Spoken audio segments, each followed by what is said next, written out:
Pernahkah kamu melihat tanaman mangga, rambutan, kelapa, padi, dan jagung? Tanaman tersebut merupakan contoh dari kelompok tumbuhan Angiosperma. Tumbuhan Angiosperma atau tumbuhan biji tertutup adalah tumbuhan yang memiliki ciri bakal biji berada dalam bakal buah atau ovarium.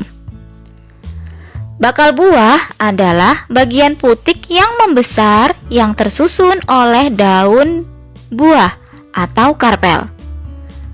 Bakal buah selanjutnya akan berkembang menjadi buah dan bakal biji berkembang menjadi biji. Tumbuhan biji tertutup sangat penting bagi kehidupan manusia maupun hewan. Karena tumbuhan inilah yang menyediakan hampir semua bahan makanan yang berasal dari tumbuhan. Tumbuhan Angiosperma mengalami perkembangbiakan secara vegetatif dan generatif.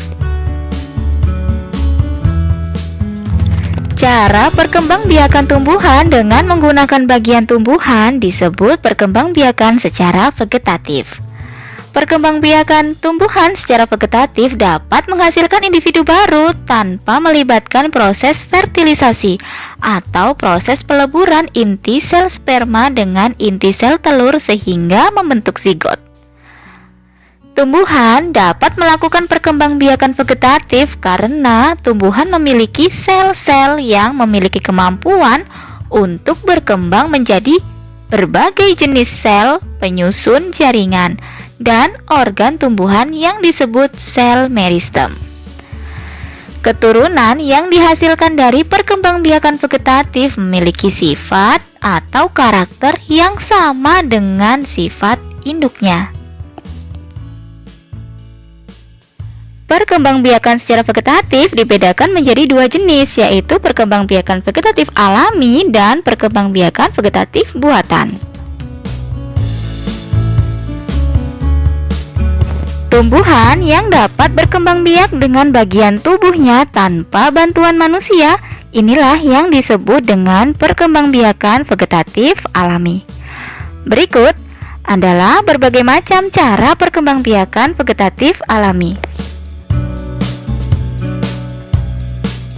Yang pertama, rizoma. Perhatikan gambar. Pada batang terdapat ruas dan buku. Pada buku inilah tempat tumbuhnya tunas yang akan berkembang menjadi tumbuhan baru. Beberapa tumbuhan berkembang biak dengan tunas pada batang yang ada di dalam tanah. Batang yang ada di dalam tanah disebut rizoma. Beberapa contoh tumbuhan yang berkembang biaknya dengan rizoma adalah jahe, kunyit, lengkuas, dan temulawak. Yang kedua, stolon. Pada rumput dan beberapa tanaman lain, misalnya stroberi dan peganggan, terdapat batang yang menjalar di atas tanah. Batang tumbuhan yang menjalar di atas tanah disebut stolon atau geragi. Tunas dapat tumbuh pada buku dari stolon. Saat tunas terpisah dari tanaman induk, tunas sudah mampu tumbuh menjadi individu baru.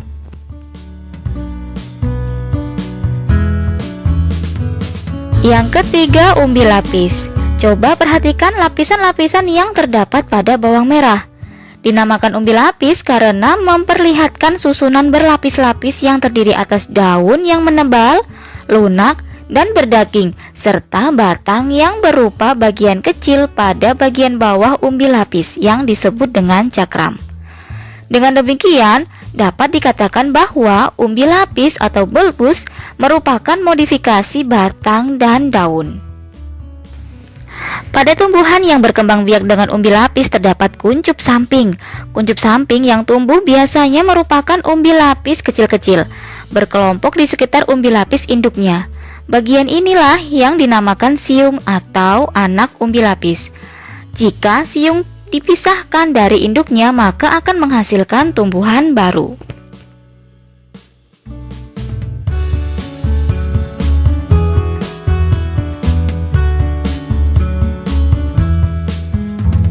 Yang keempat, umbi batang. Kentang merupakan salah satu contoh tumbuhan yang mengalami pengembangan pada batang di dalam tanah dan berisi cadangan makanan.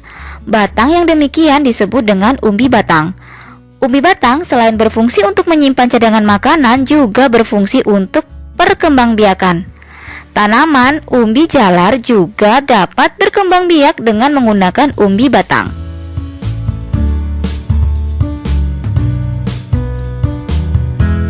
Yang kelima, kuncup adventif daun. Tahukah kamu bahwa pada bagian tepi daun terdapat sel yang selalu membelah atau sel meristem? Pada bagian daun yang demikian dapat membentuk kuncup. Kuncup merupakan calon tunas yang terdiri atas calon batang serta calon daun. Kuncup terdapat pada tepi daun, disebut kuncup adventif daun atau tunas liar pada tepi daun. Contoh tumbuhan yang berkembang biak dengan kuncup adventif daun adalah cocor bebek.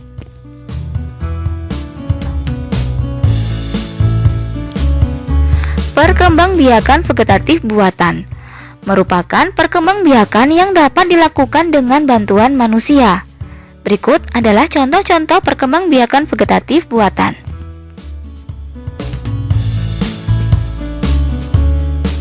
Yang pertama, cangkok. Cangkok dapat dilakukan dengan mengupas kulit suatu batang tanaman berkayu, kemudian dibalut dengan tanah dan dibungkus dengan sabut kelapa atau plastik sehingga tumbuh akar.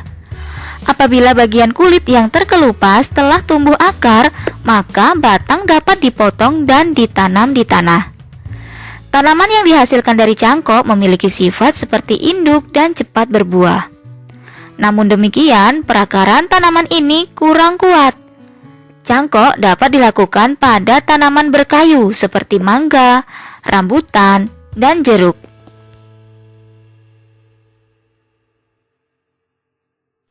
Yang kedua, merunduk. Merunduk dapat dilakukan dengan membenamkan tangkai tanaman ke tanah, sehingga bagian yang tertanam dalam tanah tumbuh akar.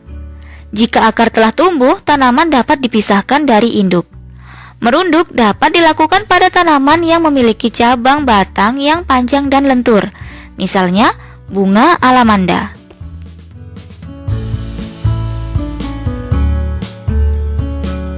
Yang ketiga, stek.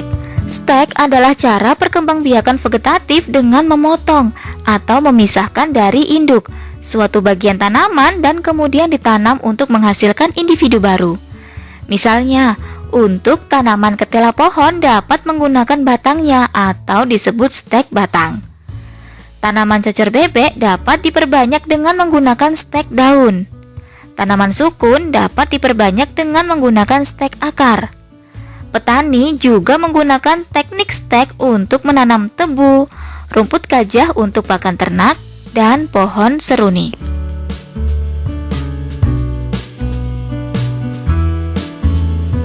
Pernahkah kamu mendengar istilah pemuliaan tanaman? Pemuliaan tanaman adalah suatu teknik yang digunakan untuk memperbaiki dan meningkatkan mutu suatu tanaman. Contoh teknik pemuliaan tanaman yaitu menyambung atau mengenten dan menempel atau okulasi.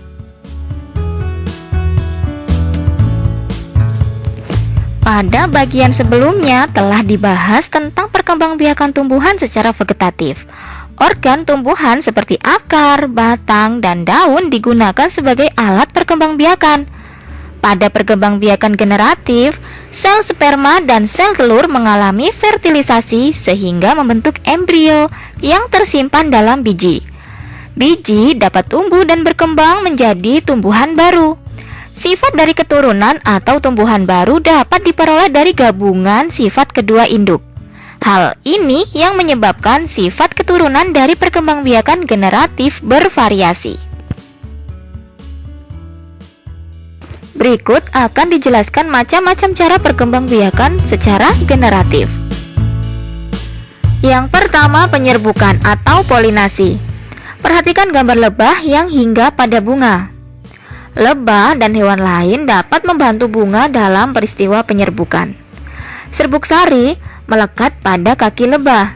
Saat lebah berpindah, serbuk sari yang melekat pada kaki lebah dapat melekat ke kepala putik. Proses menempelnya serbuk sari ke kepala putik disebut penyerbukan atau polinasi. Berikut adalah macam-macam penyerbukan berdasarkan jenis perantaranya. Yang pertama, anemogami, yaitu penyerbukan yang dibantu oleh angin. Contohnya pada bunga jagung dan padi, yang jumlah bunganya banyak serta ringan. Yang kedua, entomogami, yaitu penyerbukan yang terjadi dengan bantuan serangga. Yang ketiga, ornitogami, yaitu penyerbukan yang dibantu oleh burung. Tanaman yang penyerbukannya dibantu oleh burung umumnya memiliki ukuran bunga yang besar, berwarna merah cerah, tidak berbau, menghasilkan nektar dalam jumlah cukup banyak, dan mahkota bunga berbentuk terompet, misalnya bunga cangkring atau dadap. Yang keempat, kiropterogami, adalah penyerbukan yang dibantu oleh kelelawar. Ciri-ciri bunga yang penyerbukannya dibantu oleh kelelawar ialah menghasilkan nektar, memiliki warna yang menarik, menghasilkan bau, dan mekar pada malam hari, misalnya tanaman kaktus. Yang kelima, antropogami, yaitu penyerbukan yang dibantu oleh manusia. Contoh tanaman yang penyerbukannya dibantu oleh manusia adalah bunga anggrek, vanili, dan salak. Pada proses penyerbukan, serbuk sari dapat berasal dari bunga itu sendiri maupun dari bunga lain yang masih dalam satu spesies. Berdasarkan asal serbuk sarinya, penyerbukan dapat dibedakan menjadi beberapa macam. Yang pertama, penyerbukan sendiri, yaitu jika serbuk sari yang menempel pada putik berasal dari bunga itu sendiri. Yang kedua, penyerbukan tetangga, yaitu jika serbuk sari yang menempel pada putik berasal dari bunga lain pada tumbuhan itu juga.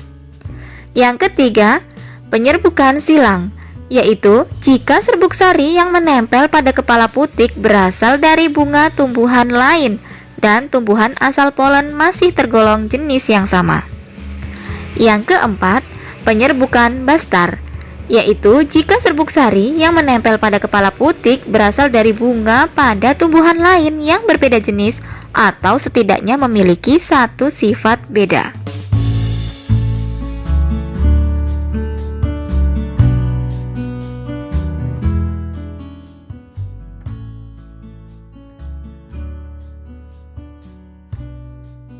Perkembangbiakan generatif yang kedua adalah pembuahan atau fertilisasi. Tahukah kamu apa yang terjadi pada serbuk sari setelah proses penyerbukan? Serbuk sari memiliki inti vegetatif dan inti generatif. Setelah serbuk sari melekat pada kepala putik, serbuk sari akan menyerap air dan berkecambah membentuk bulu serbuk sari. Bulu serbuk sari tumbuh dan bergerak menuju bakal buah melalui tangkai putik.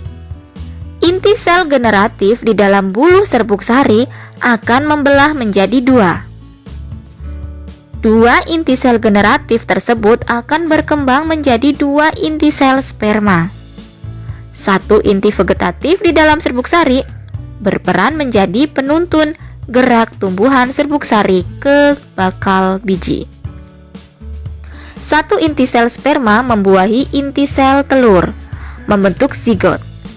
Dan satu inti sel sperma yang lain membuahi inti kandung lembaga sekunder membentuk endosperma atau cadangan makanan. Pada proses ini terjadi dua kali pembuahan sehingga disebut dengan pembuahan ganda. Perkembangbiakan generatif yang ketiga yaitu bisa dilakukan dengan penyebaran biji. Proses penyebaran biji dapat terjadi secara alami atau dengan bantuan manusia. Berikut adalah berbagai cara penyebaran biji pada tumbuhan angiosperma. Yang pertama, anemokori, yaitu proses penyebaran biji dengan bantuan angin, contohnya pada bunga dendlion. Yang kedua, hidrokori, yaitu proses penyebaran biji dengan bantuan air, contohnya pada pohon kelapa dan bakau. Yang ketiga, zookori, yaitu proses penyebaran biji dengan bantuan hewan. Proses ini dibagi menjadi 4, yaitu yang pertama, entomokori, adalah proses penyebaran biji dengan perantara serangga, contohnya pada wijen dan tembakau. Yang kedua, kiropterokori, yaitu proses penyebaran biji dengan perantara kelelawar, contohnya pada jambu, biji, dan pepaya. Yang ketiga, ornitokori, yaitu proses penyebaran biji dengan perantara burung, contohnya pada tumbuhan beringin dan benalu. Yang keempat, mamokori, yaitu proses penyebaran biji dengan perantara mamalia, contohnya penyebaran biji kopi. Penyebaran biji yang keempat adalah antropokori, yaitu penyebaran biji dengan bantuan manusia. Proses penyebaran dengan biji ini dapat terjadi secara sengaja maupun tidak sengaja, contohnya biji yang melekat pada pakaian. Perkembangbiakan generatif yang selanjutnya yaitu perkecambahan. Jika kamu mengamati biji jagung dan biji kedelai yang dijual atau disimpan, mengapa biji tersebut tidak tumbuh menjadi tumbuhan baru atau tetap menjadi biji? Biji yang masih belum tumbuh merupakan biji yang berada dalam keadaan dormansi biji. Dormansi adalah proses pada saat biji mengalami masa istirahat. Berakhirnya masa dormansi biji adalah ketika biji mulai tumbuh menjadi tumbuhan baru yang disebut dengan tahapan perkecambahan. Lamanya masa dormansi biji setiap jenis tumbuhan berbeda-beda. Masa dormansi biji dapat diakhiri dengan memberi perlakuan yang berbeda-beda. Daur hidup atau perkembangan hidup tumbuhan angiosperma. Perkembangan hidup tumbuhan angiosperma dimulai ketika terjadi penyerbukan, yaitu jatuhnya serbuk sari ke kepala putik. Setelah serbuk sari melekat pada kepala putik, serbuk sari akan menyerap air dan berkecambah membentuk bulu serbuk sari. Bulu serbuk sari tumbuh dan bergerak menuju bakal buah melalui tangkai putik. Inti sel generatif di dalam bulu serbuk sari akan membelah menjadi dua. Dua inti sel generatif akan berkembang menjadi dua inti sel sperma. Satu inti sel vegetatif berperan menjadi penuntun gerak tumbuh bulu serbuk sari menuju bakal biji. Satu inti sel sperma membuahi inti sel telur, membentuk zigot. Dan satu inti sel sperma yang lain membuahi inti kandung lembaga sekunder, membentuk endosperma atau cadangan makanan.